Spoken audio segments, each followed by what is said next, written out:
Hello दोस्तों, स्वागत है आपका एक और रहस्यमय कहानी में। तो चलिए शुरू करते हैं। सम्राट विक्रमादित्य बेताल को लेकर के उसी पेड़ से चलते हैं तो बेताल फिर से वही बात दोहराता है कि राजन, मैं आपको एक कहानी सुनाता हूँ। बात बहुत पुरानी है।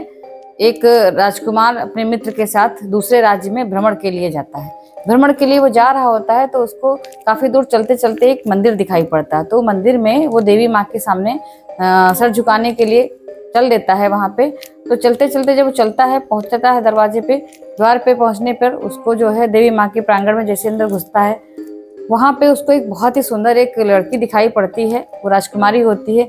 वो उस लड़की को देख करके इतना पागल हो जाता है, वो चाहता है कि वो उसे मिल जाए। वो जब देवी माँ के यहाँ अंदर जाता है, पहुंचता है, तो देवी माँ के चरणों में शीश झुका के कहता है, हे देवी माँ, अगर मुझे यह लड़की मिल जाती है तो मैं आपके चरणों में अपने शीश को अर्पण कर दूंगा। इस तरह से वो कहते प्रणाम करके माता को बाहर निकल आता है। देवी माता जो है वहां से मंदिर से जब दोनों बाहर निकलते हैं, मित्र और वो राजकुमार, घर आता है।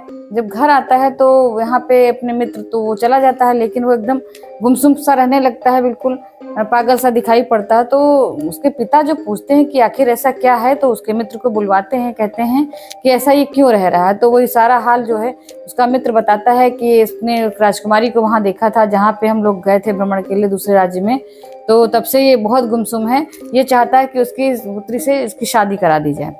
तो अब जब उनके पिता को बात पता चलती है तो वो वहां जाते हैं और राजा से मिलते हैं, उनसे पूरी बात बताते हैं। तो वो भी उनको मना लेते हैं कि भाई किसी तरह से उसकी शादी कराई जाए। अब वो राजकुमारी उसको मिल जाती है, उसकी शादी हो जाती है, वो खुशी खुशी रहने लगते हैं। कुछ दिनों के बाद जो है उसकी पत्नी के मायके से जहाँ वो गया हुआ था वहाँ उत्सव होता है। जब उत्सव होता है तो वहां से बुलावा आता है। तो दोनों मित्र और वो अपनी पत्नी को लेकर के वहीं जाते हैं। राजकुमार, उसका मित्र, उसकी पत्नी जा रहे होते हैं। जाते हैं तो रास्ते में फिर वही मंदिर दिखाई पड़ता है।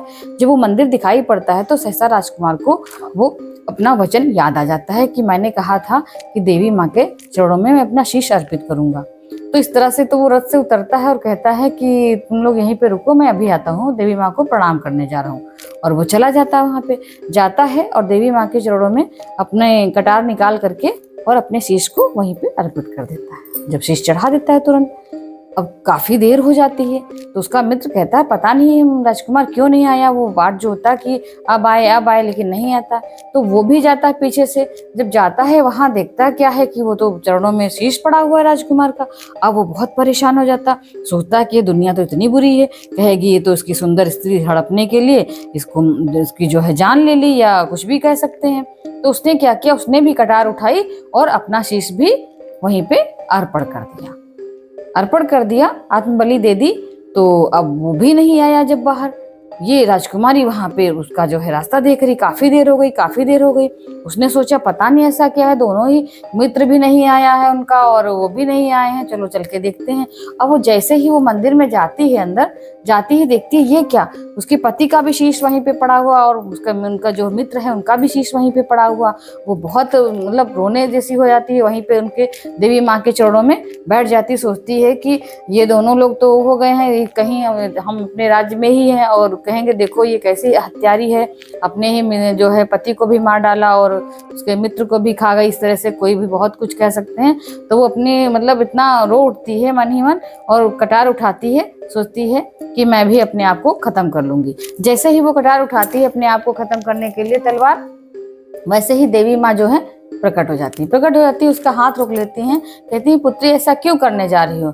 तो वो देवी माँ से कहती है, देवी माँ मैं क्या करूंगी जी करके, जिसके लिए मैं यहाँ आई थी वह उसके साथ भी नहीं रह सकती, वो है नहीं जब इस दुनिया में, तो हम क्या करेंगे जी करके, उनके मित्र भी नहीं है। तो देवी माँ कहती हैं तुम परेशान मत हो, हम जो है तुम्हें ये वरदान देते हैं कि दोनों फिर से जीवित हो जाएंगे। तुम इनको जीवित देखना चाहती हो, वो कहती बहुत अनुनय विनय कि इनको जीवित कर दिए तभी हम रहेंगे। तो कहते ठीक है, इनका शीश उठाओ और इनके धड़ से लगा दो, हम इन्हें जीवित कर देंगे। और देवी माँ ने जब इतना कहा तो वो भाई प्रसन्न हो गई। लेकिन वो हड़बड़ाहट में जब वो शीश उठा करके उनके धड़ पे लगा रही थी तो जो मित्र का सिर था वो उसके धड़ पे लग गया राजकुमार के, और जो राजकुमार का जो सिर था तो मित्र के उस पर लग गया। अब दोनों का शीश जो बदल गया। अब दोनों ही जैसे ही जीवित हुए वैसे ही अब देवी तो अंतर ध्यान हो गई, लेकिन दोनों मित्र जो है आपस में ये चीज का लड़ने लगे कि ये स्त्री हमारी है, वो कहे नहीं हमारी है, क्योंकि धड़ तो अलग अलग थे, शीश भी अलग अलग हो गए। अब एक का शीश उस पे है, एक का शीश उस पे, दोनों आपस में झगड़ा करने लगे। तो इस तरह से दोनों आपस में झगड़ा कर रहे थे। तो बेताल जो है वो पूछने लगा, राजन बताओ वो स्त्री किसकी हुई। और राजन फिर असमंजस में कहने लगे, अगर मैं जवाब देता हूं तो ये बेताल फिर चला जाएगा, नहीं देता हूं तो हमारी बात खराब होगी कि मैं जवाब नहीं दे सकता। इस तरह से राजन को बोलना ही पड़ा और वो बोलने लगे, सोच विचार कर बोले कि देखिए बेताल, नदियों में गंगा श्रेष्ठ होती है, पर्वत में सुमेरु श्रेष्ठ होता है, तो और वृक्षों में कल्पवृक्ष श्रेष्ठ होता है, और हमारे जो शरीर के अंगों में शीश सर्वश्रेष्ठ होता है। तो जिसके धड़ पे शीश लगा है जो उसके पति का वही की स्त्री होगी। अब बेताल कहता है, राजन बहुत ही सही जवाब दिया, शीश जहां है वही तो वो होगा धड़। तो ऐसा हम सही मान लेते हैं इस बात को, और ये सही जवाब भी आपका है। इस तरह से बेताल जो है उड़ करके फिर से उसी पेड़ पे जाकर के बैठ जाता है, और राजा जो है फिर से तलवार लेकर उसी के पीछे पीछे चल देते हैं, क्योंकि उनको दोबारा से उसको लेके जाना है। तो ये थी आज की कहानी। मिलते हैं कल एक नई कहानी के साथ।